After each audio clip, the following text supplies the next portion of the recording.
Well, hello there. This is Shane from Shane's Reviews, and I hope that you are having a great day today.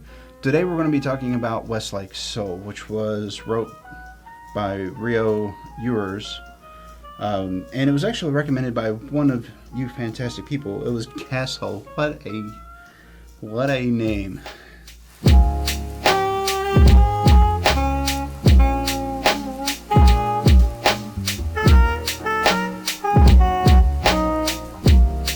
Well, I wanted to say first off, thank you for recommending this book, because I did read it, and you're right, it is a gem, and I did dig it. And I know that you don't really have a way of knowing me, but you hit the best horror book that I could have ever read for myself, even though this book is not a horror book.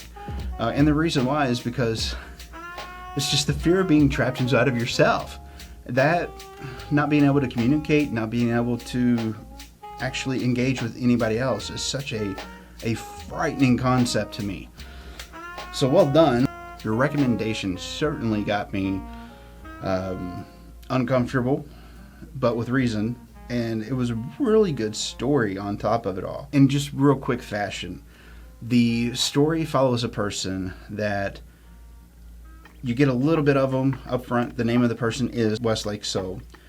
And so this individual ends up having an accident whenever they are surfing. And then they get trapped inside of themselves. But it's really unique. I like the way that the author approached it, the way that they wrote it, the internal dialogue of the person that was trapped inside of themselves. And then just the way that they used their literary abilities to actually communicate the story was really well done. Is it science fiction? Yes, it most certainly is, especially with some of the things that happen. And there's a couple of little moving stories that are inside of it, subplots, etc., that are unique and refreshing. So it was really a good thing overall. It's just the concept and the idea and how he dealt with it was phenomenal. But here's another part of this, is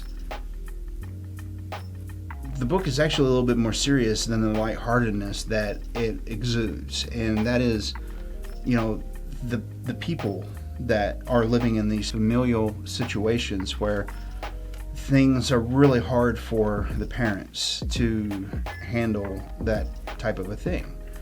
And it shows some of the emotions of them. It shows the emotions and frustrations of caretakers, etc., and just how hard that situation would be to actually live through. So I have an appreciation for the book for that alone. But then there's the science fiction parts of it as well, because Westlake Soul isn't just a person trapped in their body telling the story of being trapped in their body. No. Once their wall got broken by that wave crashing down on them and them almost dying, they gained abilities, because even though they weren't able to be themselves, the way that he describes it is almost like his entire identity of my life experience that made me who I am is now gone. And so it freed him completely, where he can project to different places. He can go to see different people.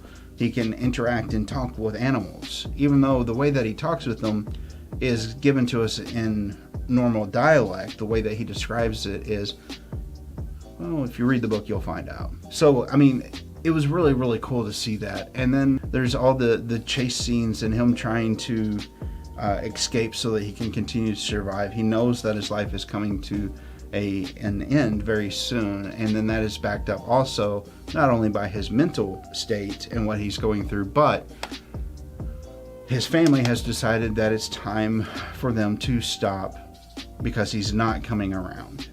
And it's not from lack of trying on his part, for sure. But believe it or not, there's even a love story in here. And it's a good one. But I do like the way that the author used his literary skills to tell this story. Because instead of it just being, there was instances where the imagery that was used was really good. Really, really good. And so I found myself not only listening to it once, but twice, and then even a third time. And the reason why I listened to it that many times is because it was just such a good story. And every single time that I re-listened to it, there was another small detail that I would catch that meant a lot to the story. And once you have the whole story and you catch those other little details that didn't seem like much at that point, it really adds to the arrangement. So that's why I enjoyed it so much. So, Castle, if I ever run into you, let me know that's you, and maybe we'll grab a drink, talk about some other books, right? Is it worth your time, efforts, and money? Bet your rear end. If you haven't read it, if you haven't heard of it, I would highly suggest checking it out. Simply because it is a good story, it's a good listen. The person that did the narration on it nailed it. It wasn't just a pump it out type of a situation. This was done good. And I think that they held it fairly well in the production as well. So, with that being said, Gasol, thank you for the recommendation. I highly enjoyed it. You were right. I'm going to check out the other book that you put in there as well.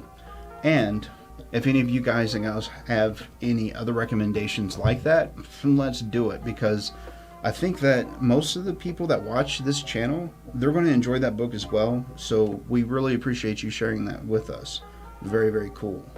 Very cool. The other one that was mentioned was And Then She Vanished by Nick Jones. So I look forward to that as well. So thank you.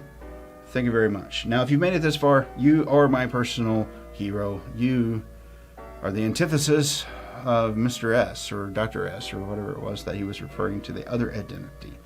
And so, with that being said, I'm not sure which one of these videos over here that's coming in you'll choose, but if you pick the one with me in it, I will see you in the next video. And remember, don't forget, wash your hands. Still in that pandemic, huh? So, be safe, have a good weekend. I gotta get busy.